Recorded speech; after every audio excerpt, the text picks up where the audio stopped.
Om Swastiastu.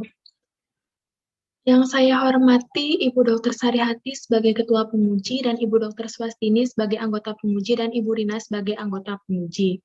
Perkenalkan, saya Anak Agung Ayu Ritamani Kinanti, NIM P07134018065, Prodi D3 Teknologi Laboratorium Medis. Baik, di sini saya akan melakukan presentasi mengenai proposal karya tulis ilmiah saya yang berjudul Gambaran kadar glukosa darah sewaktu pada wanita menopause di wilayah Puskesmas 2 dan Pasar Utara. Selanjutnya, ada pun yang melatar belakangi yaitu diabetes mellitus adalah suatu kelompok penyakit gangguan metabolik yang ditandai pada peningkatan kadar glukosa darah melebihi normal disebut dengan hiperglikemia. Hiperglikemia pada DM yang tidak terkontrol dapat menyebabkan kerusakan berat pada jaringan tubuh seperti saraf dan pembuluh darah. Keadaan hiperglikemia dapat mengakibatkan kerusakan sistemik yang luas pada tubuh. Hal ini disebabkan karena terdapat gangguan pada metabolisme glukosa, lemak, dan protein sebagai hasil dari efek sekresi insulin maupun gangguan fungsi insulin di perifer. Salah satu faktor pemicu adanya penyakit DM adalah peningkatan kadar glukosa darah. Glukosa darah adalah gula yang terdapat dalam darah yang terbentuk dari karbohidrat dalam makanan dan disimpan sebagai glikogen di hati dan otot rangka. Masa kini glukosa dalam tubuh dapat mengalami peningkatan akibat beberapa faktor seperti usia. Peningkatan glukosa darah yang disebabkan oleh usia banyak dialami oleh masyarakat yang menginjak usia menopause. Pada saat menopause, ovarium berhenti memproduksi hormon estrogen dan progesteron diproduksi secara eksklusif dari androsteron sehingga wanita menopause memiliki jaringan lemak lebih banyak. Oleh karena itu, peningkatan lemak tubuh sentral intraabdomen pada wanita menopause dipercaya memiliki peran penting dalam perkembangan resistensi insulin setelah menopause yang dapat meningkatkan kadar glukosa darah. Selain faktor usia, peningkatan kadar glukosa darah dapat terjadi karena faktor lain seperti kelebihan berat badan, asupan makanan, diet, dan kurangnya aktivitas fisik.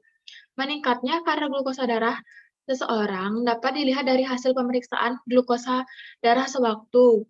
Kadar glukosa yang tinggi merupakan kondisi eh, di mana kadar glukosa darah sewaktu di atas 140 mg per desiliter. Menurut WHO tahun 2012, sebanyak 347 juta kematian di seluruh dunia pada tahun 2010 didiagnosis mengidap diabetes mellitus. Di Indonesia terjadi peningkatan sebanyak 257 juta angka kejadian DM. Data dari Dinkes Provinsi Bali tahun 2016, penderita DM mencapai 52% kasus. Data dari Dinkes Kota Denpasar tahun 2016, kasus DM terdapat pada Puskesmas 2 dan Pasar Utara mencapai 85% pasien DM tipe 2. Selanjutnya, rumusan masalah penelitian. Bagaimanakah gambaran kadar glukosa darah sewaktu pada wanita menopause di wilayah Puskesmas 2 dan Pasar Utara? Tujuan penelitian. Yang pertama, tujuan umum. Untuk mengetahui gambaran kadar glukosa darah sewaktu pada wanita menopause di wilayah Puskesmas 2 dan Pasar Utara. Yang kedua, tujuan khusus. Yang pertama ada untuk mengetahui frekuensi wanita menopause yang mempunyai kadar glukosa darah sewaktu rendah normal tinggi berdasarkan karakteristik usia. Yang kedua, untuk mengetahui frekuensi wanita menopause yang mempunyai kadar glukosa darah sewaktu rendah normal tinggi berdasarkan karakteristik indeks massa tubuh atau IMT. Yang ketiga, untuk mengetahui frekuensi wanita menopause yang mempunyai kadar glukosa darah sewaktu rendah normal tinggi berdasarkan karakteristik tekanan darah. Selanjutnya, manfaat penelitian. Yang pertama ada manfaat praktis. Yang pertama ada bagi peneliti. Penelitian ini dapat menambah pengetahuan dan wawasan penulis tentang gambaran kadar glukosa darah sewaktu pada wanita menopause dan mengembangkan ilmu di mata kuliah terkait yang diperoleh selama menempuh pendidikan di jurusan Teknologi Laboratorium Medis Poltekkes Denpasar. Yang kedua, bagi masyarakat. Diharapkan dapat menambah wawasan untuk masyarakat, untuk anggota keluarga khususnya wanita suatu saat akan mengalami menopause yang mengenai kadar glukosa darah sewaktu tinggi sehingga bisa untuk mencegah sedini mungkin. Yang ketiga yaitu bagi pemerintah. Diharapkan dapat menambah wawasan untuk pemerintah khususnya untuk mengurangi kasus angka kematian yang disebabkan penyakit tidak menular seperti glukosa darah sewaktu yang tinggi berisiko menderita penyakit DM atau diabetes mellitus. Kemudian manfaat teoritis. Penelitian ini yang dilakukan dapat memberikan manfaat yang dapat digunakan oleh wanita menopause agar dapat memeriksakan kadar glukosa darah sewaktu secara rutin dan berkala. Selain itu juga dapat digunakan untuk penelitian lebih lanjut. Kemudian, tinjauan pustaka. Adapun subbab yang pertama yaitu mengenai glukosa darah. Menjelaskan tentang definisi glukosa darah, metabolisme glukosa darah, pengaturan glukosa darah, metode dan jenis pemeriksaan kadar glukosa darah, faktor akibat hiperglikemia, dan faktor risiko hiperglikemia. Kemudian, subbab yang kedua yaitu tentang menopause, menjelaskan tentang definisi dan fase-fase menopause, klasifikasi, dan perubahan fisik dan faktor yang mempengaruhi menopause. Sebab ketiga yaitu hubungan antara kadar glukosa darah sewaktu dengan menopause. Subbab keempat mengenai puskesmas, menjelaskan tentang definisi puskesmas dan gambaran puskesmas 2 dan pasar utara. Selanjutnya, kerangka konsep. Berdasarkan kerangka konsep tersebut, kadar glukosa darah dipengaruhi oleh dua faktor, yaitu faktor internal dan faktor eksternal. Faktor internal dipengaruhi oleh usia, indeks massa tubuh, tekanan darah, riwayat keturunan, sedangkan faktor eksternal dipengaruhi oleh asupan makanan, aktivitas fisik, stres. Pada wanita menopause akan mengalami penurunan berbagai fungsi tubuh sehingga akan berdampak pada ketidaknyamanan dalam menjalani kehidupannya. Banyak wanita menjadi gemuk dalam menopause. Rasa letih yang dialami pada masa menopause diperburuk dengan perilaku makan yang sembarangan. Mereka cenderung enggan melakukan aktivitas fisik serta kurangnya konsumsi makanan yang tinggi kalsium yang sangat dibutuhkan untuk menjaga kepadatan tulang. Selanjutnya, kadar glukosa darah sewaktu pada wanita menopause dianalisis berdasarkan kriteria rendah, normal, dan tinggi. Kemudian variabel penelitian. Variabel yang diamati pada penelitian ini adalah kadar glukosa darah sewaktu pada wanita menopause di wilayah Puskesmas 2 dan Pasar Utara. Kemudian definisi operasional. Variabel wanita menopause definisi operasionalnya wanita yang telah berhenti mengalami menstruasi minimal selama 12 bulan berturut-turut yang berada di Puskesmas 2 dan Pasar Utara. Cara pengukuran data sekunder Puskesmas 2 dan Pasar Utara, skala data nominal. Yang kedua, variabel kadar glukosa darah sewaktu, definisi operasionalnya yaitu suatu hasil pemeriksaan glukosa darah sewaktu dari darah yang diperoleh dari pengambilan spesimen darah. Yang pertama ada rendah jika kurang dari 75 mg per desiliter. Normal jika 75 sampai 140 mg per desiliter. Tinggi jika lebih dari 140 mg per desiliter. Cara pengukuran dilakukan dengan alat VOCT yang dilakukan oleh petugas Puskesmas 2 dan Pasar Utara. Skala datanya rasio variabel usia, yaitu masyarakat wanita menopause yang berusia 50-65 tahun yang melakukan pemeriksaan glukosa darah sewaktu. Cara pengukuran data sekunder Puskesmas 2 dan Pasar Utara, skala data ordinal. Variabel IMT atau indeks massa tubuh, definisi operasionalnya, standar klinis yang digunakan dalam menilai kekurangan maupun kelebihan berat badan pasien yang melakukan pemeriksaan glukosa darah sewaktu di Puskesmas 2 dan Pasar Utara. Cara pengukurannya data sekunder Puskesmas 2 dan Pasar Utara, skala data ordinal.